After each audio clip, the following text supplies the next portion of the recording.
जब किसी जगह का नक्शा बदलता है तो सिर्फ रास्ते नहीं बदलते, लोगों की पहचान भी बदल जाती है।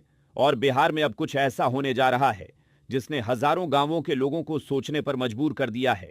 जरा सोचिए, जिस पंचायत के नाम से आप सालों से जाने जाते हैं, जहां का पंचायत भवन हमेशा से आपके गांव में रहा, जहां चुनाव हुए, योजनाएं बनी और सरकारी फैसले लिए गए, अगर एक दिन सरकार कह दे कि अब आपकी पंचायत का नाम बदल जाएगा, उसका मुख्यालय किसी दूसरे गांव में होगा और उसकी सीमा भी पहले जैसी नहीं रहेगी, तो क्या होगा?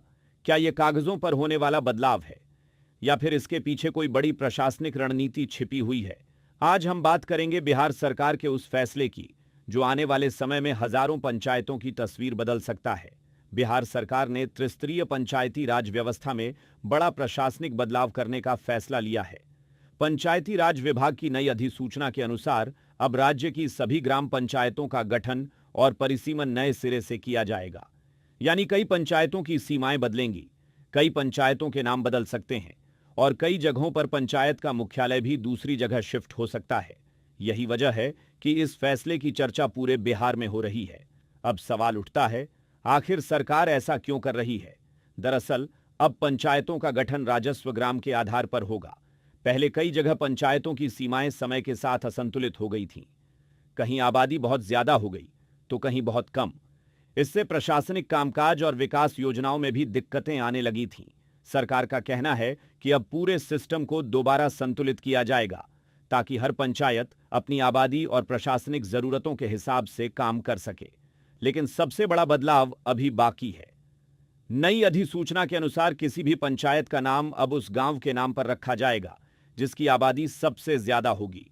यानी अगर किसी पंचायत में 4 या 5 गांव शामिल हैं, तो सबसे अधिक आबादी वाला गांव ही पंचायत की नई पहचान बनेगा।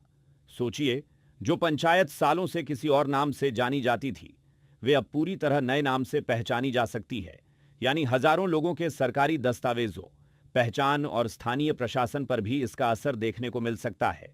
इतना ही नहीं, सरकार ने साफ कर दिया है कि इस पूरे परिसीमन का आधार 2011 की जनगणना होगी। इन्हीं जनसंख्या आंकड़ों के आधार पर तय किया जाएगा कि कौन सा गांव किस पंचायत में रहेगा, किस पंचायत का मुख्यालय कहां होगा और उसकी सीमा क्या होगी।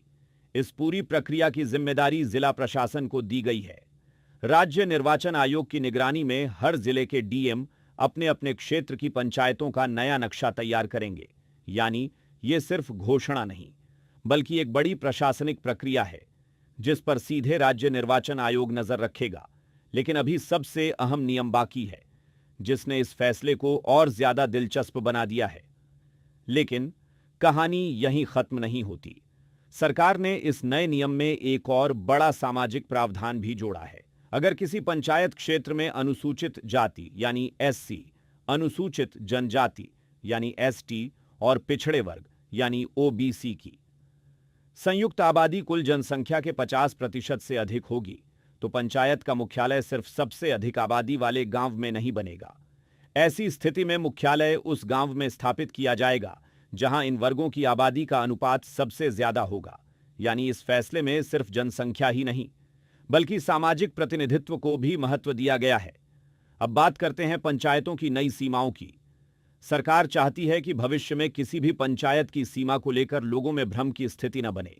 इसीलिए नई अधिसूचना में साफ कहा गया है कि पंचायतों की सीमाएं तय करने के लिए सड़कें, रेलवे लाइन, नदियां, नहरें और अन्य प्रमुख सार्वजनिक स्थानों को प्राकृतिक सीमा माना जाएगा। यानी नक्शा ऐसा बनाया जाएगा जिसे आम लोग भी आसानी से समझ सकें। इसके साथ ही हर प्रखंड को एक स्वतंत्र प्रशासनिक इकाई माना जाएगा और पंचायतों का परिसीमन उत्तर पश्चिम दिशा से शुरू होकर दक्षिण पूर्व दिशा तक क्रमवार किया जाएगा। सरकार ने एक और अहम नियम बनाया है। किसी भी हालत में एक ही राजस्व गांव को 2 अलग अलग पंचायतों में नहीं बांटा जाएगा। हालांकि अगर किसी एक गांव की आबादी इतनी ज्यादा हो जाए कि एक पंचायत से उसका संचालन संभव न हो, तभी उस गांव को 2 या उससे अधिक पंचायतों में विभाजित किया जा सकेगा। इसका मकसद प्रशासनिक सुविधा बनाए रखना और भविष्य के विवादों को कम करना है। अब सबसे बड़ा सवाल, क्या इसका असर आने वाले पंचायत चुनावों पर भी पड़ेगा? जवाब है हां, पड़ सकता है। क्योंकि जब पंचायत की सीमा बदलेगी, मुख्यालय बदलेगा वार्डों का गठन बदलेगा तो चुनावी समीकरण भी बदलना तय माना जा रहा है। कई गांव नए पंचायत क्षेत्र में शामिल हो सकते हैं, कई वार्डों की संरचना बदल सकती है और स्थानीय नेतृत्व का पूरा गणित भी बदल सकता है।